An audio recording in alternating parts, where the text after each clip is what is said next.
안녕하십니까. 동아시아에서 불교 문화 해설을 담당하고 있는 봉황팀 포교사 서한 이상철입니다. 오늘은 제가 이 절에 있으면서 많은 사람들이 산신각은 어떤 곳인가 궁금해 하시는 분도 많기 때문에 산신각에 대해서 한번 설명해 보도록 하겠습니다. 동아시아의 산신각에는 주련도도 재밌는 내용이 있기 때문에 그것도 차후에 설명을 한번 드리도록 하고, 먼저 산신각 안을 한번 살펴보도록 하겠습니다. 산신각 안을 한번 볼까요? 이 산신각 안에 들어왔습니다. 산신각에 들어오니까 이 탱화에 묘사되어 있는 그림이 할아버지 한 분과 호랑이, 그리고 여기 이제 어린아이 한 명이 있고, 그리고 자세히 보면 폭포 옆에 호랑이 맞은편에 대각선으로 까치 두 마리가 묘사되어 있네요. 우리가 이 그림을 보고 이 사람이 꼭 여자같이 생겼는데, 사실은 우리가 어릴 때 총각이라는 이야기를 많이 했죠. 총각이라는 것은 머리 자체를 어떤 소의 뿔처럼 했기 때문에 이 사람은 여자가 아니고 남자를 표현했는 것 같습니다. 그런 모습이 있고요. 그리고 그림으로 보고 모든 것을 판단할 그런 건 아니고요. 자세히 보면 그렇게 되어 있습니다. 우리나라에서 산신이 처음 등장한 것은 어떤 과거부터 있었겠지만 역사적으로는 지리산에 아마 노고단을 찾아보면 노고 할미가 최초의 산신이지 않았나 이렇게 생각이 됩니다. 왜 그러냐 하면 과거에는 모계 사회에서 산신 문화가 이어지고 있다가 자꾸 부계 사회로 바뀌면서 산신도 남자로 바뀌게 됩니다. 여기 보면 우리가 역사적으로 볼 때는 최초의 남자 산신으로는 당군 할아버지를 들 수가 있겠습니다. 당군 할아버지께서 나중에 어떤 왕위를 끝내고 난 뒤에 산소로 들어갈 때 그때 산신으로 들어갔다는 그런 기록이 있는 것 같습니다. 그래서 최초의 어떤 산신으로 남자 산신으로 당군으로 되어 있고, 그 당시 어떤 문화적인 역사를 보면 환웅이 하늘에서 내려와가지고 환웅이 내려왔을 때 이런 이야기 했죠. 호랑이하고 곰이 있어가지고 어떤 사람이 될 수 있게끔 해달라고 하는데, 그때 곰은 마늘과 어떤 쑥을 먹고 어떤 사람이 되었지만 호랑이는 그걸 견디지 못하고 뛰쳐나가게 됩니다. 동굴에서. 이 이야기를 보면 그 당시에 어떤 토템 문화가 곰을 숭배하는 토템 문화와 호랑이를 숭배하는 토템 문화 중에서 북쪽에선 한웅, 새로운 어떤 지배 세력이 넘어왔을 때 어떤 곰에 있는 토템 문화 사람들은 우리 문화와 어떤 동화가 되어서 잘 지내게 되었고, 그 다음에 호랑이를 숨기던 문화는 사라졌는 것 같습니다.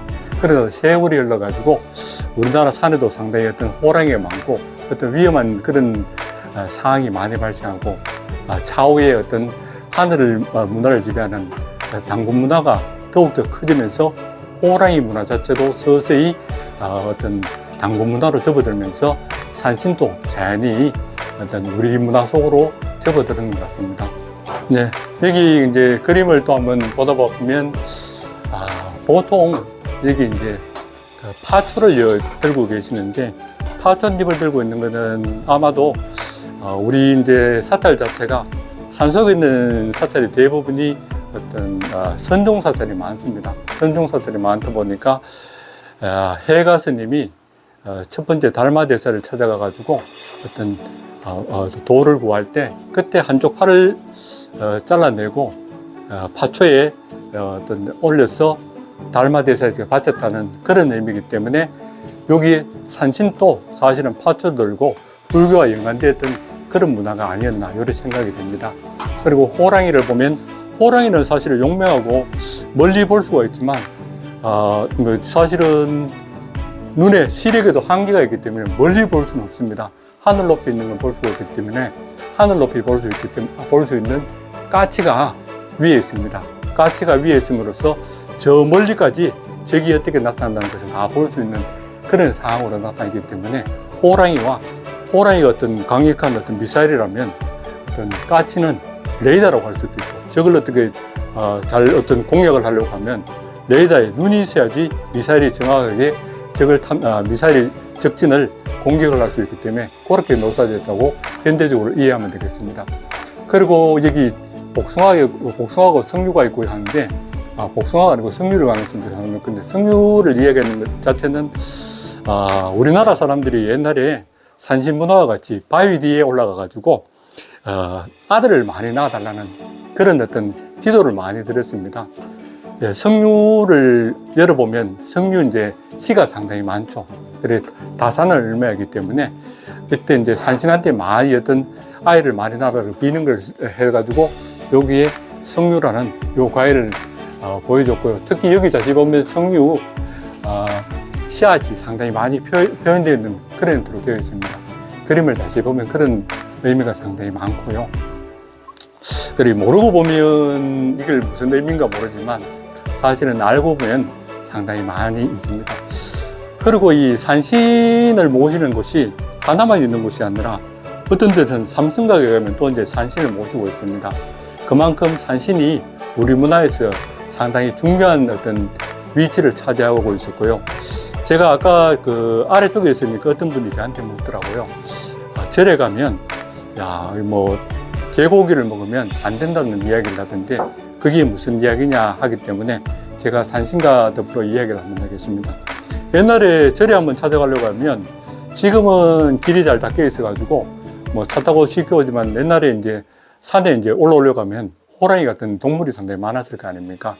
그러면 우리가 평소에 옛날 농경시대에서는 소는 너무나 큰 농업기계이기 때문에 먹을 수가 없었고 돼지는 잔치를 할 때나 그때나 먹을 수 있는 그런 귀한 재산이기 때문에 집에서 옛날에 개를 한 마리 키우면서 사실은 복날에 개를 먹으면서 단백질을 보충하고 그런 형태가 많았기 때문에 의외로 개는 많이 잡아먹은 그런 문화가 있었습니다. 지금의 어떤 생각해 보면 개를 어떻게 애완견으로 들고 있어야지 잡아먹는다는 그런 건 끔찍한 생각이지만 옛날 사람들의 사고로서는 어떤 육식을 보충할 수 있는 그런 어떤 재료로 생각하기 때문에 지금 생각하는 거하고 조금 차이가 났고요. 그러면 사람들이 개를 잡아먹고 만약에 절을 찾아올 때 호랑이가 개 냄새를 쉽게 맡을 수가 있기 때문에 산을 찾아오는 어떤 사람들도 상당히 위험을 많이 느낄 수 있습니다. 어떻게 개 냄새를 맡을 수 있냐 하는데 여러분 평소에 담배 안 피우는 사람들 보면 담배 피우는 사람 가까이 오면 냄새를 맡을 수 있듯이 냄새라는 것은 쉽게 이제 알 수가 있습니다. 안 했던 사람들은. 그렇기 때문에 냄새적인 측면에서 개에 대한 그런 이야기가 상당히 많았지 않는가 이런 생각을 합니다. 그리고 산신문화는 또 자세히 보면 옛날 사람은 어떤 사람은 이야기하기를 호랑이 산신을 의인화해 가지고 할아버지 산신으로 모셨다는 그런 사람도 있습니다. 그런데 이게 사실 어떤 과거부터 전해온 이야기이기 때문에 이게 어떻게 옳다 그렇다 할 수 있는 그런 상황은 아니고 일반적으로 사람들이 마음속에 새겼던 그런 문화입니다. 그리고 산이 많은 지역이 많지만 제주도라든지 아니면 바닷가에 가면 바다의 어떤 파도를 조심하고 물을 조심해야 하기 때문에 산신보다는 용왕에 대한 문화가 상당히 많기 때문에 용왕신 문화가 상당히 어떤 발달되어 있다고 할 수 있겠습니다. 그러면 제가 산신에 대한 이야기는 여기서 끝내도록 하고 바깥에 나가가지고 주련에 대해서 한번 설명을 드리도록 하겠습니다. 이번에 제가 이제 동화사에 있는 주련에 대해서 한번 설명을 드리도록 하겠습니다. 주련을 보다 보면 사실은 어떤 주련 문화 자체가 한시 자체가 거의 중국에서 많이 왔기 때문에 중국 문화도 조금 알아야지 이해를 할 수 있습니다.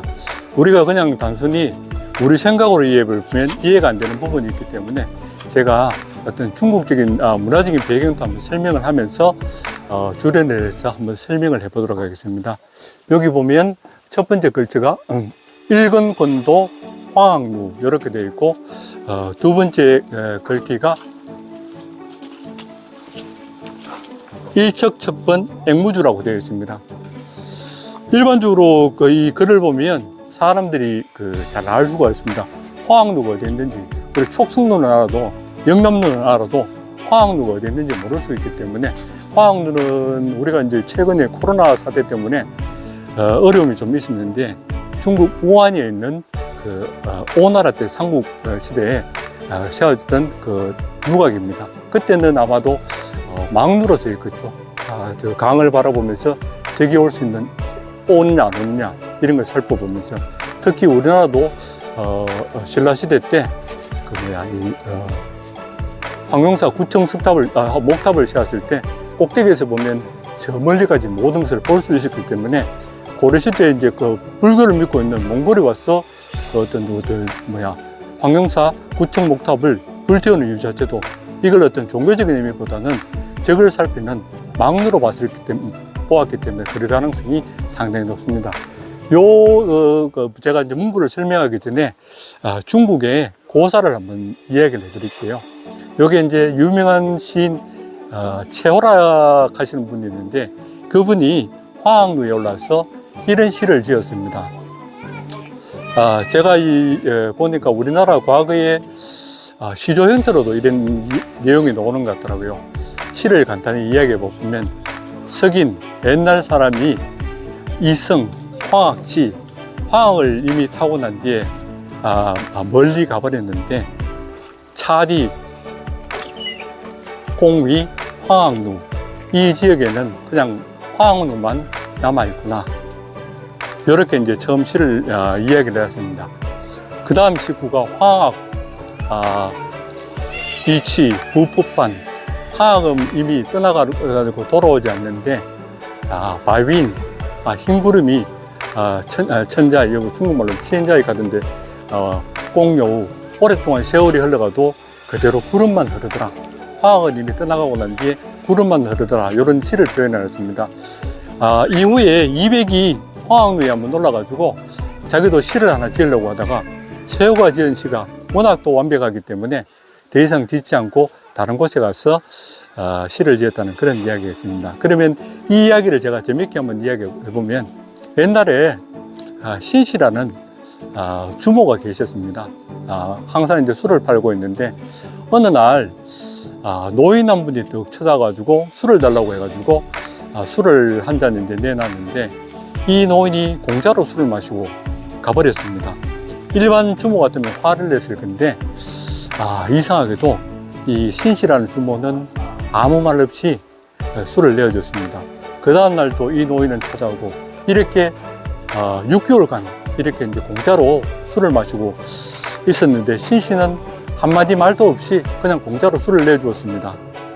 어느 날 이 노인이 그 주모한테 내가 이제 앞으로는 오지 않겠다 이런 이야기를 하고 난 뒤에 주막벽에다가 그림을 하나 그립니다. 그림이 화학입니다. 화학을 그려놨는데 주모는 그때는 뭐 화학 한 마리 그렸구나 이렇게 생각했는데 이후에 다른 사람들이 술을 마시러 와가지고 우리도 과거에 술 마시면 우리가 뭐 이 막걸리 장단에 맞춰가지고 그 젓가락으로 많이 박자를 맞추었지 않습니까?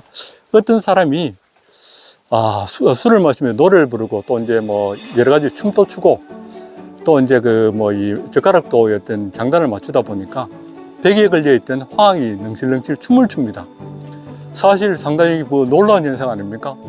서킷을 내도 뭐 있어야 하는데 그림이 춤을 추니까 사람들이 상당히 많이 몰려들었습니다. 이렇게 해가지고 몇 년 동안 손님이 끊임없이 몰리니까 주모 신씨는 엄청나게 돈을 벌었습니다. 3년이 지나가지고 노인이 다시 찾아왔습니다. 노인이 다시 찾아와서 술을 또 한 잔 마시고 그래 이제 주모 신씨가 이제 노인한테 잘 지냈었습니까 하니까 어떤 것이 웃으면서 벽에 걸린 화학을 타고 하늘로 날아가버립니다. 그러니까 노인이 옛날 사람이 화학을 타고 떠나간 이후에 거기에는 아무것도 남아있는 화학루만 남아있는데 왜 화학루가 남아있냐 하면 신씨가 아무 보답도 못하고 노인을 보내는 것에 섭섭한 마음에서 이때까지 벌은 돈 상당 부분을 들여가지고 거기에 누각을 지었습니다. 그때 화학을 생각해 지은 누각이기 때문에 화학루라고 합니다. 그건 전설적인 이야기고 그렇게 재밌게 들으면 되겠습니다. 그렇게 여기 시에 처음에 나왔을 때 여기 보면 일권, 권도, 화학루 한 주먹에 그 높은 어떤 화학루를 부숴버리고 그리고 일적적번 앵무주 한 번에 발로 해가지고 앵무주라는 건 섬입니다. 여의도 같은 그런 섬근도 화학루라는 것은 사실 사람이 하나의 주먹으로 해가지고 어떤 누각을 부술 수는 없는데 그런 어떤 기계를 보내줬는 거고요. 그런 기계가 다음 이어지는데 일척척번 앵무주 한 번에 발로 해가지고 여의도 같은 그런 섬을 뒤집어 버린다는 그런 이야기를 하고 있습니다. 그런 이야기였고, 그 다음에 넘어가 볼까요? 그 다음 넘어는 그러니까 유의기시, 처음의기.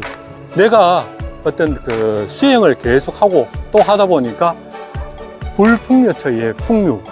우리가 과거에는 이게 풍류다, 저게 풍류가 아니다, 이런 분별하고 있던 그런 일식이 다 사라지고 이것도 저것도 하나가 만법이 하나로 돌아간다는, 그런 의미를 이야기한 것이라고 할 수 있겠습니다. 동화사의 어떤 산신각에 대한 이야기는 그것으로 끝내도록 하고요. 그리고 산신각이 오다 보면 동화사가 왜 자꾸 이제 이 봉황하고 관계되어 있는가, 이런 이야기를 많이 합니다.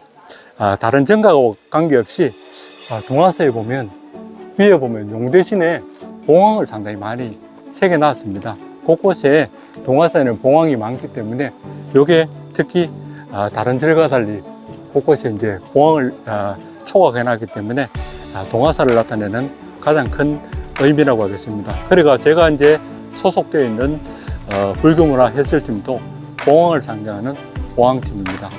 오늘 이것으로 이제 설명을 끝내도록 하고요. 제가 다음에 한번 기회가 있으면 다음에는 영산전에 대해서, 나안에 대해서 상당히 궁금하시는 것 같은데 그에 대해서 설명을 드리도록 하겠습니다. 감사합니다.